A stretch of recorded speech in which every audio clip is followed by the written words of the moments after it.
사업장 하나만 있으신 분들은 이 단계가 없을 거예요. 근데 사업장이 여러 개 있다든지 저희 쪽 쓰는 게 여러 개 있다든지 아니시면 내가 먼저 첫 번째 근로소득이나 기타소득, 연금소득이 있다. 또는 내가 프리랜서 사업소득이 추가로 있는데 안내문상에 단순 경비율이라고 적혀 있다라고 하시면 그냥 여기서 처리를 다 하실 수가 있어요. 그리고 아이디가 혹시 저 이지샵 자동장부에 장부 작성해 놓은 게 여러 개다 라고 하시면 별도의 회원가입 없이 여기서 다 처리를 할 수가 있습니다. 그래서 어떻게 하냐면 먼저 내가 근로소득이나 기타 연금소득이 있다라고 하시면 그 근로기타 연금소득 합산란에 가셔가지고 넣어주시는 거예요. 그래서 내가 근로 이런 식으로 체크를 해주시고 소득의 지급자란은 내가 나에 대한 내용이 아니라 거래 상대방에 대한 즉 나한테 소득을 지급한 회사에 대해서 그 상호랑 사업자 번호를 넣는 겁니다. 저는 사업자 번호 모르는데요 라고 말씀을 하시면 안 되고요. 그 원천징수 영수증 보시면은 이렇게 나와 있어요. 상단에 보시면 징수 의무자 해서 적는 게 있기 때문에 요거 보시고 그대로 적어주시고 만약에 총 급여 근로소득공제 이 금액이 있겠죠? 그래서 있으시면 여기다 적어주시고 그 다음에 원천징수세액이랑 그 원천징수세액상의 소득세랑 농어촌 특별세도 1페이지 보시고 결정세액을 적어주시길 바랍니다. 그래서 기납부세액이 아니라 결정세액을 적는 거다. 네, 이걸 참고해 주시고요. 이제 교환 받아보시면은 제가 이렇게 화살표로 어떤 라인을 적어라 이런 거를 다 이렇게 적어 놨어요. 연금소득도 마찬가지고 기타 소득도 마찬가지입니다. 그래서 요 라인 요거 참고하셔가지고 그대로 적어주시면 됩니다. 근데 만약에 내가 2017년도에 근로소득이 한 개가 아니라 두 개가 있었다라고 하면은 처리가 한 번 더 들어가야 돼요. 예를 들어서 내가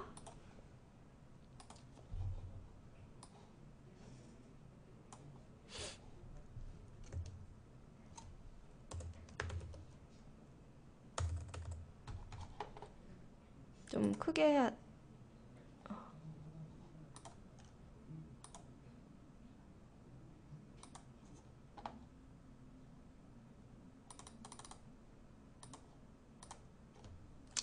2017년도에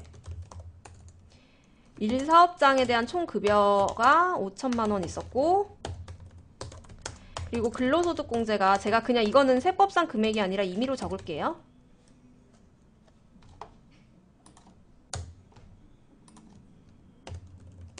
1,000만 원이 있었고 두 번째 사업장은 1,000만 원에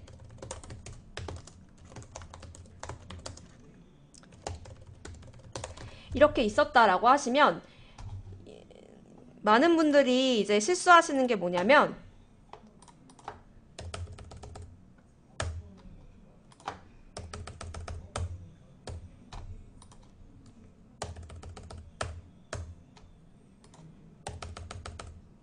네, 이렇게 적으시면 안 돼요. 이렇게 적으시면 안 되고 근로소득공제를 재계산하셔야 됩니다. 총 급여는 그냥 그대로 냅두시고요. 이렇게 냅두시고 요 금액의 합계가 6천만 원이잖아요. 그래서 저희 쪽 꿀팁이라고 적혀 있는 거 눌러보시면 6천만 원에 대해서 요 근로소득 공제표가 있어요. 그래서 6천만 원은 4,500만 원 초과해서 1억 원 이하니까 계산기를 누르셔서 지금 4,500만 원 초과가 1,500만 원이죠. 6천만 원에 4,500 하면 1,500만 원이니까 1,500만 원에서 곱하기 5%.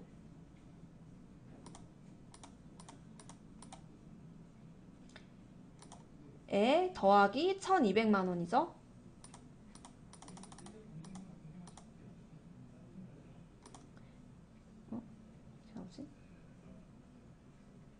제가 더하기를 안 눌렀나요?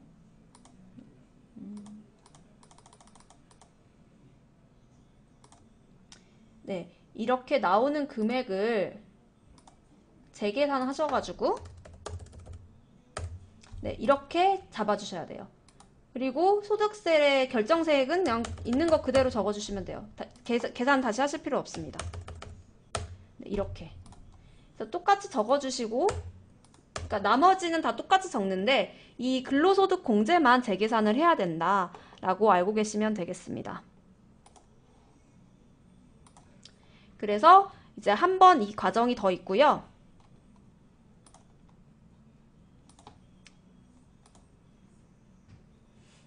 그리고 다른 사업소득이 있다. 임대소득 포함해서 다른 사업소득이 있다라고 하시면 그때는 여기에 사업장별 소득 합산해서 진행을 하셔야 됩니다.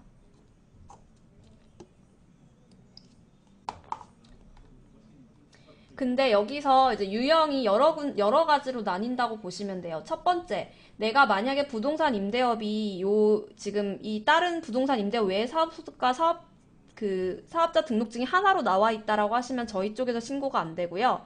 만약에 부동산 임대업이 다른 사업장으로 구성이 되어 있다라고 하시면 저희 이지샵 자동장부를 다른 사업자 번호로 해서 하나를 더 가입을 해주셔서 장부를 쓰시고 그냥 저희 쓴 거를 불러오기 하셔서 신고를 하시는 방법이 첫 번째가 있고요. 그러니까 장부에 의한 신고가 있죠.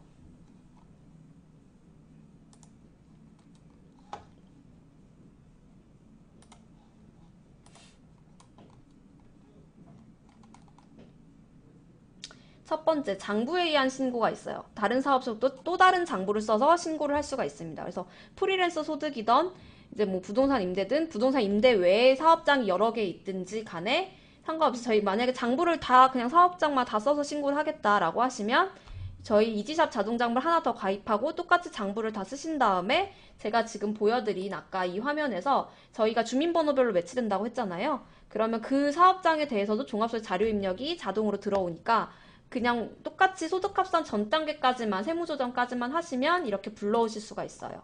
그래서 이렇게 불러와서 그냥 합산만 해주시면 되는 거고 이제 만약에 내가 지금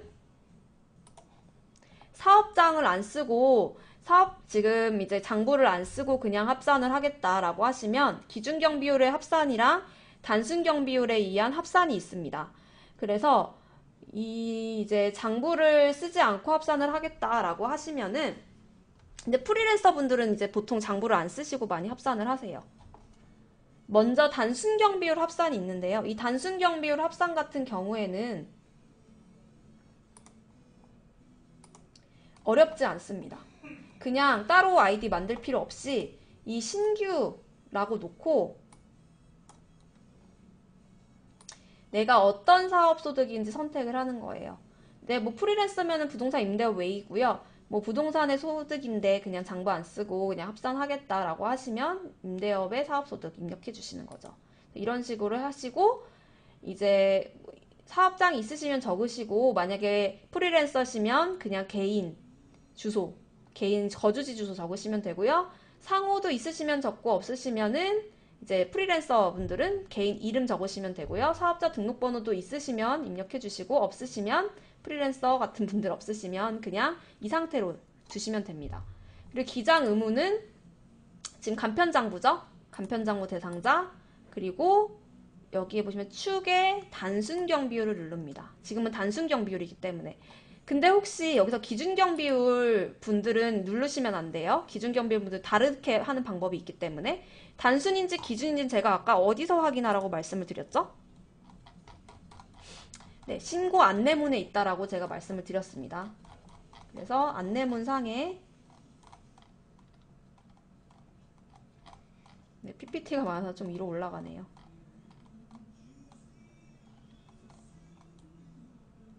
안내문상에 여기 추계신고 시 적용 경비율 있으니까 요거 보시고 단순인지 기준으로 합산할 건지 선택을 해주셔야 됩니다. 근데 기준은 아이디를 하나 더 만들어서 합산해야 하기 때문에 이렇게 하시면 안 되고요. 단순 경비율을 선택을 해주시고 그 다음에 주업종 코드는 신고 안내문 보면 다 나와 있습니다. 그래서 안내문상에 그대로 적어주신 다음에 총 수익 금액도 안내문상 금액 적어주시면 됩니다. 그리고 필요 경비는 좀 확인을 해주셔야 되는데요. 홈택스 홈페이지에 들어가면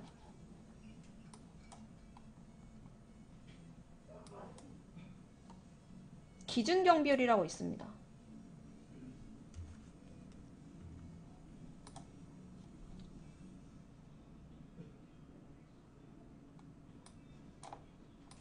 여기 보시면 기준 단순 경비율 눌러보시면 본인의 업종 코드를 넣으면은 여기에 나와요. 이렇게.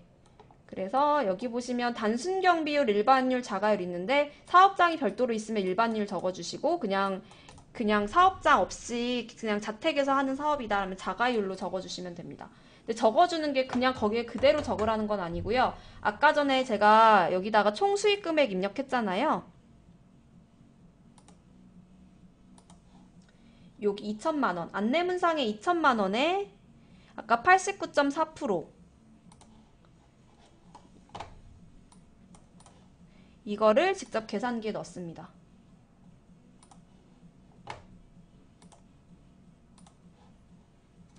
(2천만원에)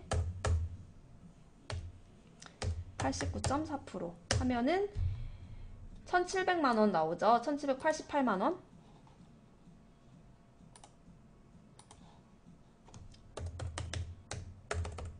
네, 이렇게 적어주시면 돼요.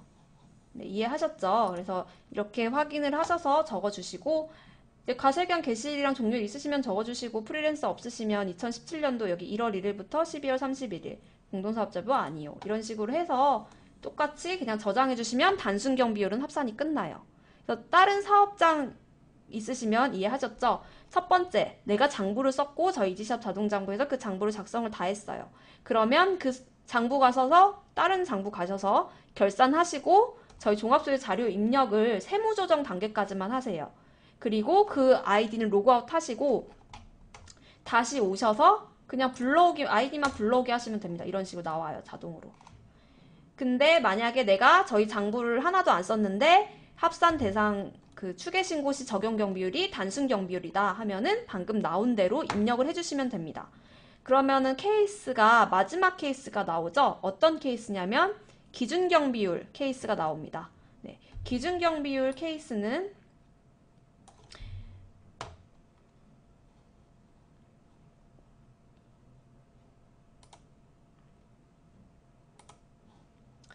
제가 PPT를 보고 설명을 드릴게요.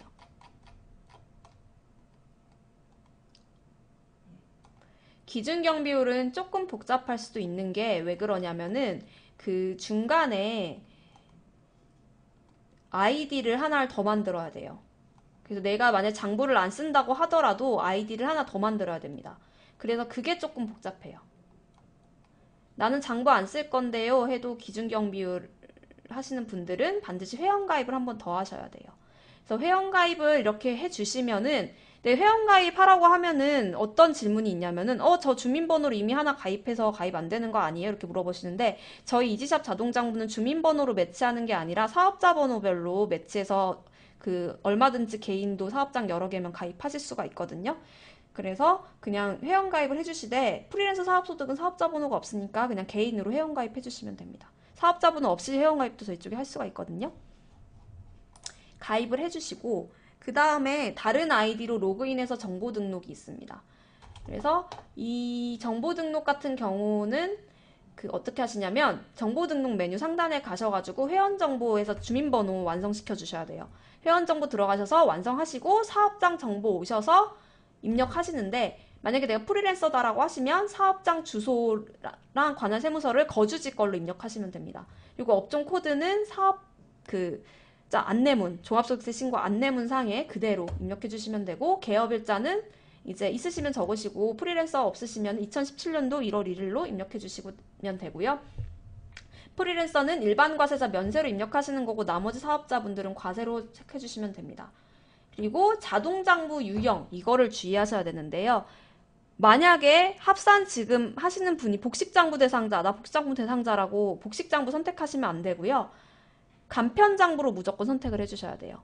그래서 간편장부를 해야지 기준경비율로 선택할 수 있는 창이 나오니까요. 간편장부로 선택하시고 저장해 주시길 바랍니다. 그래서 반드시 간편장부 하시고 저장을 하시면 저희 부 아이디, 즉 새로 가입한 아이디에서도 자동으로 종합소득 자료 입력이 떠요. 이거는 구매하지 않아도 됩니다. 무료 회원인 상태에서도 권한이 자동으로 주민번호별로 매치가 돼서 뜨기 때문에 구매 안 하시고 그냥 종합소득 자료 입력 가주시면 됩니다. 제가 지금부터 화면을 직접 보여드릴게요. 저도 새로 가입한 아이디가 있거든요.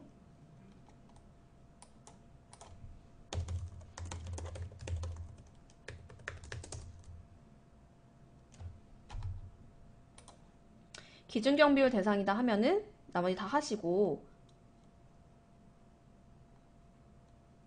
여기 자료 입력 있죠? 이게 뜨셔야 돼요. 안 뜨시면은 이상한 거니까 문의를 해주시고요. 혹시나 정보 등록을 완료를 하고 나서 바로 확인하면 안 뜨실 수도 있으니까 정보 등록 완료하셨으면은 로그아웃 하시고 로그인 해주세요. 정보 등록은 강조해드리지만 회원 정보랑 사업장 정보 둘 다 완성을 하셔야 됩니다. 나머지 매입카드 이런 건 안 적으셔도 돼요. 그리고 기준경비율 합산하시면 결산도 안 하셔도 됩니다. 그래서 저희 이제 이지샵 자동장부에 새롭게 회원가입한 아이디가 있으면 무조건 수익 경비 전 단계까지는 다 가셔야 돼요. 그리고 만약에 장부를 더 추가로 저희 쓰셔가지고 합산하신 경우에도 부 아이디, 즉 부사업장 아이디에서 결산 완료하시고 그 종합소득 자료 입력 들어오셔가지고 이제 지금 이건 기준경비율이라 수익경비만 나오는데 세무조정이 있을 거예요. 세무조정 전 단계까지 다 입력하시고 로그아웃 하시고 주사업장으로 들어오셔야 돼요.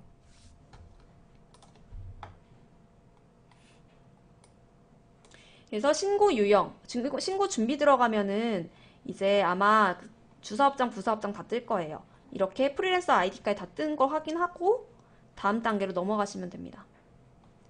그리고 신고 유형 선택하는 데에서 기준경비율을 합산하실 거면 기준경비율, 내가 간편장부 대상자면 간편, 복식장부 대상자면 기준경비율 복식으로 선택을 해주시면 됩니다.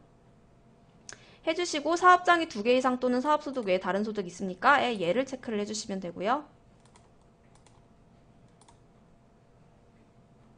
기준경비율 대상자분들은 다 똑같이 아까 전에 기본정보 세팅했던 거 입력 똑같이 해주시면 되고요. 여기 기준경비율만 확인해 주시면 됩니다. 그리고 여기에 수익경비란인데요. 여기에다가는 이제 기준경비율 대상자분들만 이게 뜰 건데 이거는 원재료 매입 비용이랑 고정자산 임차료 그리고 원천세 신고한 인건비에 대해서 증빙, 정규 증빙 수치, 세금계산서, 계산서, 현금영수증, 카드영수증 수치한 게 있다라든지 3만 원 초과분에 대해서도 이제 증빙이 있긴 한데 그거는 주요 경비를 안 쓰고 제출을 하는 경우. 그래서 정규 증빙 안 받고 근데 증빙이 있다라고 하시면 입력하시는 거고 3만 원 아예 3만 원이 안 되는 상태에서 그냥 기타 영수증이 있다라고 하시면 입력하시는 란이에요. 근데 여기에다가는 모든 경비를 다 입력할 수는 없고 아까 방금 설명드린 대로 원재료 매입 비용 그리고 임차료, 고정자산 임차료 그리고 원천세 인건비, 원천 신고한 인건비에 대해서만 할 수 있습니다.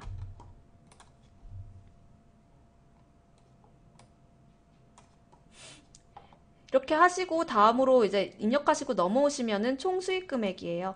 그래서 이거는 세무신고 안내문에 나온 거 그대로 적어주시면 되고 재고자산 같은 경우는 없으면 아니오로 입력해 주시면 됩니다. 있으시면 얘 눌러서 입력해 주시면 바로 돼요. 계산하기 하면은 그냥 자동으로 기준경비율 계산이 되고요. 그 다음에 공동사업자에 해당되십니까? 묻는 질문에 아까 전처럼 똑같이 얘라고 누르시면 공동사업자별 분배 명세서 나오거든요. 근데 주의하실 거는 지금 작성하고 있는 대상에 대해서 체크를 해주시는 겁니다. 그래서 내가 주사업장이 공동사업자라고 해서 얘라고 체크하시는 건 아니에요. 지금 현재 얘 프리랜서를 공동사업으로 영위한다. 지금 현재 기준경비율 대상 사업장에 대해서 공동으로 영위한다라고 했을 때 얘라고 체크를 해주시는 겁니다. 아니시면 아니요라고 해주시는 거예요.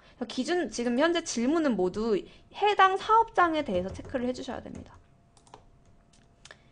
이렇게 해주시고 그다음에 확인.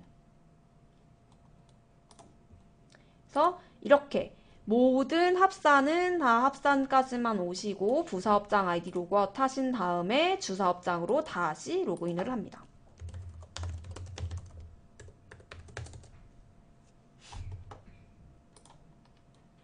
그래서 복식장 부분들도 지금 진행하는 걸 똑같이 해주시면 돼요.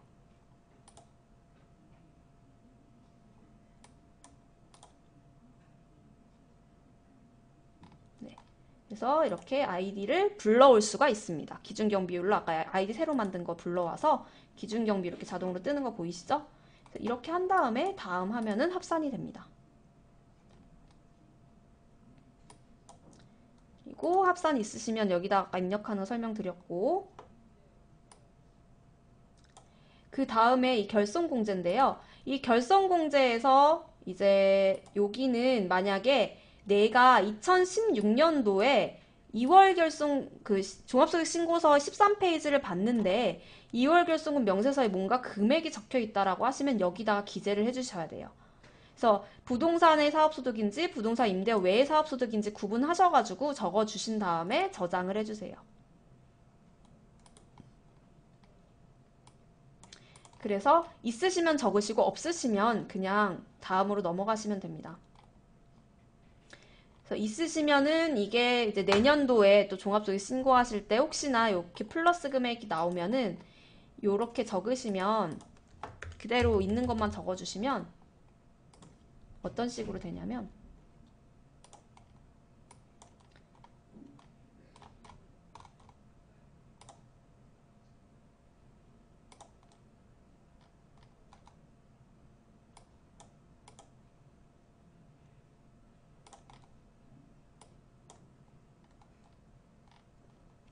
요 30만 원에 대해서 이제 올해 사업소득에서 플러스 그 금액이 이제 마이너스가 돼서 신고가 들어가집니다.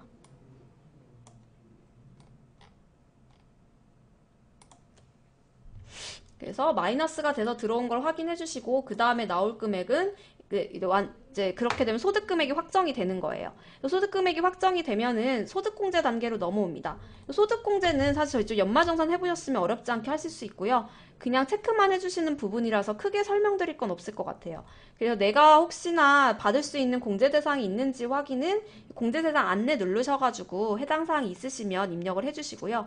참고로 막 부부시면은 그 배우자랑 본인이랑 그 합의를 하셔가지고 그 공제 대상 가족을 넣으셔야 돼요. 같이 중복으로는 받을 수 없다는 거를 아셔야 되고요.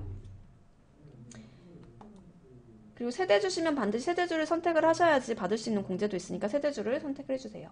그래서 이렇게 선택을 한 다음에 다음을 해주시고 나면은 거의 다 끝나는데 지금 보고 계시는 화면은 사업소득자에 대한 부분입니다. 사업소득자는 받을 수 있는 공제가 제한이 되어 있어요. 예를 들어서 신용카드 소득공제는 사업소득자는 받을 수가 없습니다. 그래서 여기에 입력을 안 해요. 그러니까 입력할 란이 없죠, 아예. 이제 근로소득자만 신용카드 세액공제를 받을 수가 있기 때문에 여기에다가 근로소득자는 입력하는 란이 있을 거예요. 그리고 참고로 말씀드리면 근로소득자 중에서 혹시 그 카드 사용한 거 연말정산 하신 게 있으면 그것도 똑같이 넣어주십니다. 그래서 근로소득자가 연말정산을 했다고 해서 여기에다가 그 공제 내역, 상세 내역을 안 적는 건 아니고요. 종합소득세 신고가 확정신고의 개념이기 때문에 연말정산 때 받았던 공제가 있으면 똑같이 여기다가 기재를 해주셔야 돼요. 네, 이해하셨죠? 그래서 근로소득자 연말정산 한 것도 똑같이 내 거죠. 직원에 대한 연말정산을 말씀드린 게 아니고요. 내가 만약에 투잡이라서 근로소득도 있고 사업소득도 있다. 근데 그 근로소득에 대해서 연말정산을 했었다. 그래서 원천적 영수증 갖고 있다라고 하시면 거기에 나온 연말정산의 공제 내역을 다 적으셔야 됩니다. 그래서 적으시고 이제 만약에 없으시면 그냥 있으신 것만 적으시면 되고요. 그리고 참고로 연말정산 했을 때 차마가 아니고 못 받으신 공제가 있다라고 하시면 추가로 해서 넣어서 진행하시면 돼요. 진짜 실제로 있으시면 연말정산 때 내가 깜빡 잊고 공제가 있었는데 기부금 세액공제 받을 수 있었는데 깜빡 잊고 못 넣었다라고 하시면 지금 이때 넣고 신고하셔도 됩니다. 실제 있으시면 다 넣고 신고하시면 되고요. 그리고 사업소득자 같은 경우에는 이제 받을 수 있는 게 여기에 있는 게 전부고요. 있으시면 넣어주시면 되고 노란우산 공제는 소기업 소상공인 공제 부금이니까 여기다가 넣어주시면 되고요. 연금저축 그리고 대표자 본인의 국민연금 여기다 넣어주시면 됩니다. 그리고 참고로 정치자금 기부금이 있다라고 하시면 10만 원까지 세액공제 받으실 수가 있어요. 그래서 아까 전에 제가 설명드렸는데 사업소득자가 비용 그 비용으로 무조건 기부금 처리해야 된다고 했잖아요. 근데 예외적으로 정치자금 기부금에 대해서는 세액공제를 받을 수가 있습니다. 그래서 정치자금 기부금 있으시면 그 정당의 상호랑 사업자번호 적어주시고 영수증 수취하셔가지고 여기에다가 적어주세요. 그래서 비용 처리를 한 거는 앞단계 세무조정에 넣고 정치자금 기부금 세액공제만 여기다가 넣어주셔야 됩니다. 근데 근로소득자는 정치자금 기부금 세액공제 포함해서 다른 기부금도 여기에다가만 넣으실 수가 있어요. 네. 넣고 작성해서 다음으로 넘어져 주시면 됩니다. 그 다음에 이제 거의 다 끝났어요. 나머지는 확인이랑 완료만 하시면 됩니다. 확인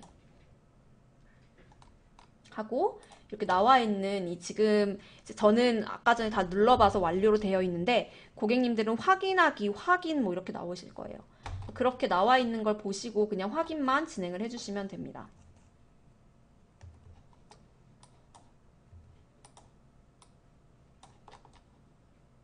네, 그래서 확인하시고 우측 하단에 있는 확인하기 버튼 다 한 번씩 저장하기, 확인하기 눌러주시면 돼요. 참고로 이거 보시다가 뭔가 서식 내가 받을 수 있는 공제인 것 같다 라고 하시면 저희 쪽에 그 세무상담에 한번 문의를 해보시고요. 혹시 추가로 뭐 이렇게 수수료를 더 부담하시고 컨설팅을 받겠다라고 하시면 한번 그것도 제휴세무사 쪽이랑 얘기를 해보셔야 됩니다. 반드시 하실 수 있는 건 아니고요. 제휴세무사랑 얘기를 해서 그게 된다라고 하시면은 이제 그 제휴세무사랑 얘기해서 수수료 부담하시고 진행을 하시면 되겠습니다.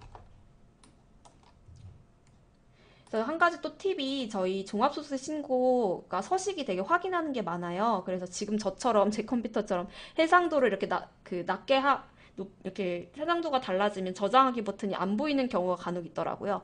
그럴 때 하나 꿀팁이 그 키보드에 보시면 F11 버튼 있는데 그거 눌러주시면 이렇게 우측 하단에 저장하기가 없던 게 생겨요.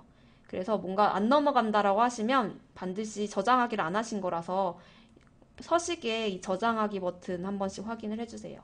F11 누르셔가지고 그래서 다시 불러오기, 저장하기 이런 식으로 진행을 해주십니다. 네, 이런 식으로 쭉 해주시면 되고요. 이렇게 해서 완료를 다 만드셔야지 다음 단계로 넘어가실 수가 있습니다. 그리고 지금 들으시는 분들은 가산세 명세서가 없으시겠죠? 정기신고 하실 테니까. 그래서 다음. 근데 혹시 이제 복식장부 대상자인데 간편장부로 신고하시면 무기장 가산세가 나올 수 있습니다. 네, 나오는 거죠. 나올 수 있는 게 아니고. 네, 그래서 이렇게 하고 그 다음에 요 란은 3.3% 프리랜서 원천징수 소득 있으시면 그 보시고 그 이제 3.4% 소득합산에다가 입력하셨을 거 아니에요? 거기에 대해서 3.3% 지급한 금액, 그 3.4%낸 거 여기다가 적어주시면 됩니다. 그리고 기납부생 명세서는 중간인합세 있으시면 적어주시면 되고요. 안내문 보시면 확인할 수 있습니다. 그래서 다시 불러오기. 그리고 저장하기. 그리고 종합소득 신고서 조회 신고 바로 가기. 이렇게 하시면 이제 전자파일 만드는 과정이 나옵니다. 전자파일은 지금 보시는 조회 버튼 옆에 빨간색 버튼 눌러주시면 이렇게 나오고요. 비밀번호 입력하는 란이 나오는데 비밀번호는 이제 임의의 숫자로 기록을 저는 보통 하는 편이고요. 혹시 뭐 또 특수문자는 안 되니까 영문자 섞고 싶으시면 섞으셔도 되는데 기억은 하셔야 돼요. 뭘로 했는지. 이지샵 비밀번호나 홈택스 비밀번호가 아니라 임의로 설정을 하시면 됩니다. 이렇게 나오면 하단에 저장을 눌러주세요. 지금 이게 제 얼굴에 가려서 안 보이는데 저장 버튼 옆에 보면 역삼각형이 있습니다. 역삼각형 눌러주시면 다른 이름으로 저장으로 해주세요. 그래야지 내가 어디다 저장했는지 경로를 확인할 수가 있습니다. 그래서 이제 저희 그 저장해야 되는 경로가 나오는데 바탕화면에단 저장하지 마세요. 왜냐면은 홈택스 홈페이지가 바탕화면 저장하면 간혹 전자파일을 인식 못하는 경우가 있어서 찾으시는 분들이 있더라고요. 그렇게 하지 마시고 되도록이면 C 드라이브나 이제 갖고 계시는 그 디스크 상에 기억할 수 있는 경로에 저장을 해주세요. 저는 그냥 지금은 이제 교육이니까 바탕화면에 넣을 건데 이거 들으시는 분들은 바탕화면 말고 다른 곳에다가 저장을 해서 읽을 수 있게 하셔야 됩니다. 네. 이렇게 한 다음에 국세청 홈택스 전자신고하러 가기를 눌러서 들어오신 다음에 개인 홈택스 아이디로 로그인을 합니다. 제가 홈택스 아이디 개인 확인하는 거 설명드렸죠? 파란색으로 나온 사업자 번호가 있으면은 그거는 사업자 아이디이기 때문에 종합소득세 신고를 할 수가 없습니다. 그래서 빨간색 아이디만 나오는 상태로 만들어주세요. 개인 아이디로 만들어주신 다음에 신고 납부로 들어오셔야 됩니다. 혹시 내가 개인 아이디 어떻게 하는지 모르겠다라고 하시면 그건 홈택스 홈페이지 126번으로 문의를 하셔야 됩니다. 네, 그렇게 해주시고 종합소득세를 눌러주시면 화면이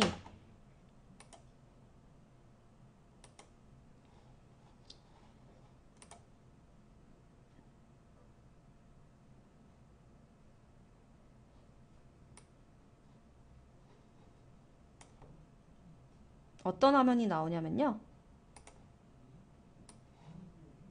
이런 화면이 나오실 거예요. 그러면 여기 일반 신고서에 파일 변환 신고 회색 버튼 눌러주시면 여기 선택한 파일 내역에 찾아보기를 누릅니다. 찾아보기를 누르면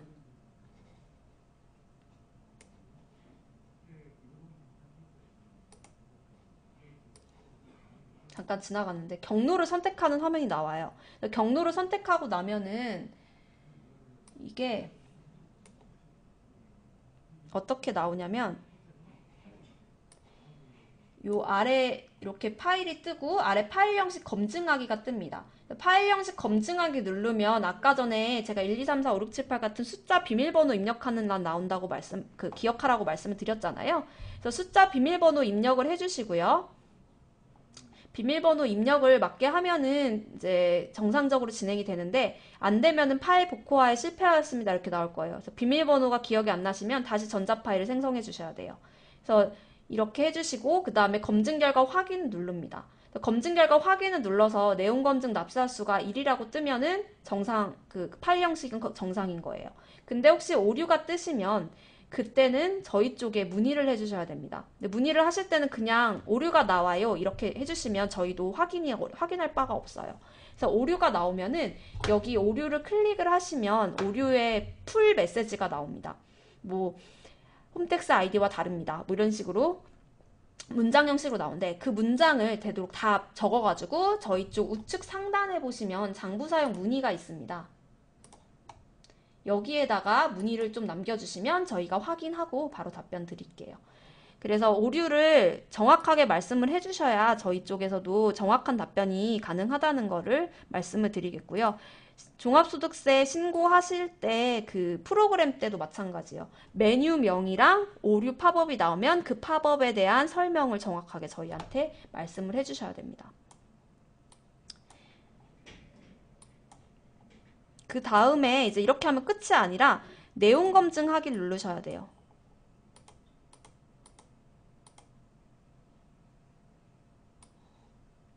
네, 여기 아래 보시면 두 번째 내용 검증하기 누르고 검증 결과 확인을 눌러서 정상 납세수가 1이라고 뜨면 돼요. 오케이인데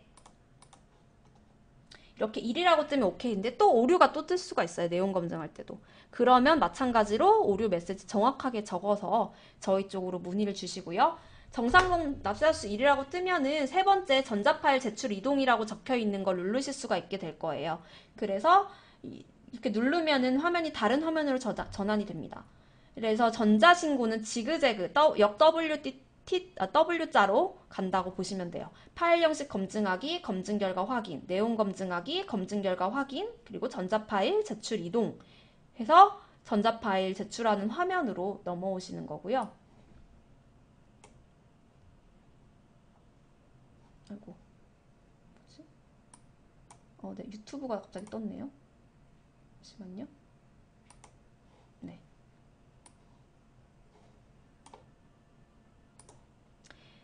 그래서 제출을 하면 이렇게 나올 거예요. 그 이동으로 나오면. 근데 이동해서 지금 이 화면에서 제출하기 누르면 이제 신고가 끝나고 접수증이 나오는데 이제 이 화면에서 이제 간혹 문의를 하시는 경우가 여기에 미제출 몇 종 막 이렇게 떠요. 이게 왜 미제출이 뜨냐면 아직 고객님께서 제출하기를 누르지 않았기 때문이에요. 이 제출하기까지 눌러야지 신고가 끝나는 거기 때문에 제출을 하면 정상으로 바뀝니다. 미제출이라 뜬다고 뭔가 문제가 있는 건 아니고요. 그냥 제출하기 눌러주시면 되고, 제출하기 누른 다음에 내가 정상적으로 신고했는지 안 했는지 모르겠다. 어떻게 알 수 있냐라고 물어보시면, 저희 종합소득세 메뉴 들어가시면 어떤 화면이 있냐면, 아까 전에 이제 회색 버튼 누르기 전 상태를 확인하시면 되는데,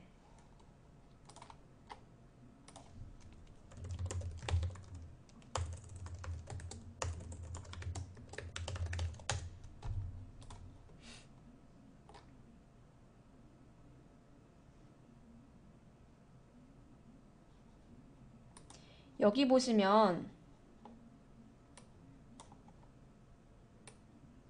조금만 올라가 보시면 위에 스텝 2 신고 내역이라고 있어요.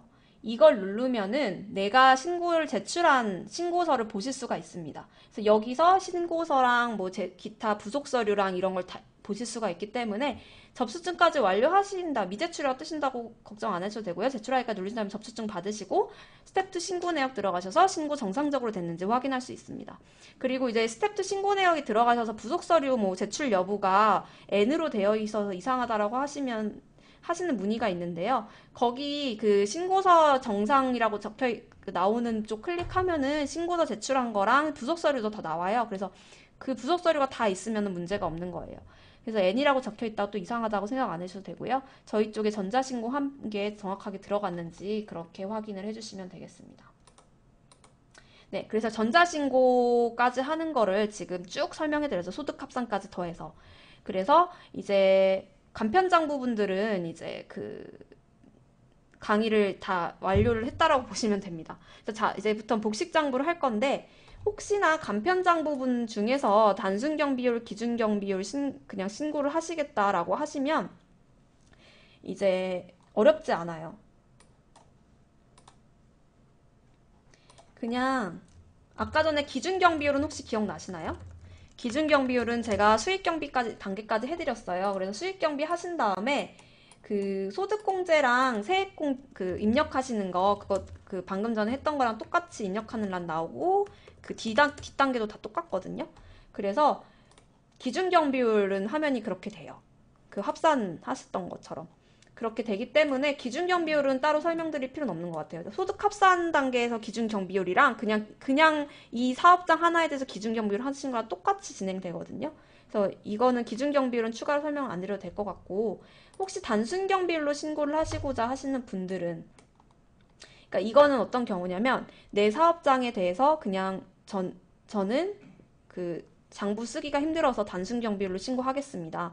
뭐 올해 사업 적자도 아니고 저는 개업 오래 했기 때문에 가산세도 아니라서 그냥 단순경비를 신고하겠습니다 라고 하시면 단순경비를 선택하신 다음에 다음 단계로 진행하시면 돼요. 단순경비를 지금부터 진행하는 걸 설명을 해드릴게요.